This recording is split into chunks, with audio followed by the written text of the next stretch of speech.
These are the famous potatoes that taste better than making meat. All right, the first step of the recipe is to add 800 grams of cut up potatoes into a pot. I cut them into cubes. Now let's go ahead and pour on some boiling water, and we are going to cook these potatoes until they're nice and tender. All right, after a few minutes, go ahead and turn off the heat, and we're going to drain the water. In a saucepan, we're going to add some butter. Go ahead and melt that butter well. Once the butter is melted, add in 1 grated carrot. And we want to stir this around until that carrot is sauteed. And this is the result that we're looking for. We're now going to turn the heat off and set this aside. In a bowl, add those boiled potatoes, and we are going to mash them until they form a nice, smooth puree. And this is the texture we're looking for. Now you can go ahead and add those carrots that we just prepared.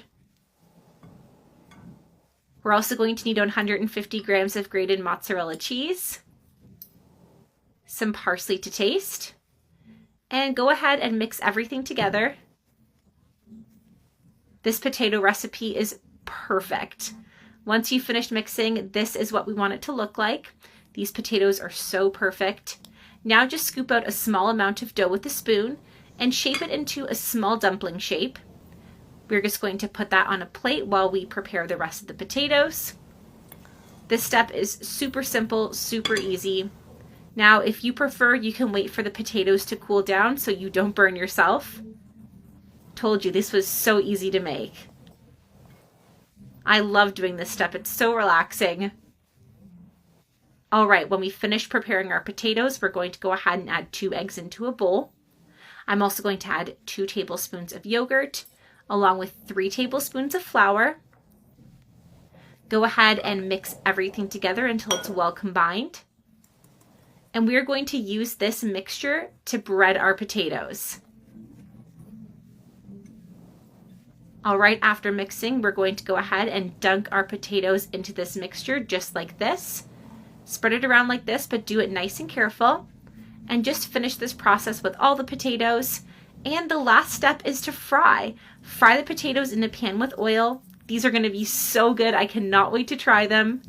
I'm telling you, this recipe is perfect. You have got to give this a try at home. Make sure you fry all the dumplings just like this. I am always making this recipe at home because everybody loves it and they always finish the whole thing.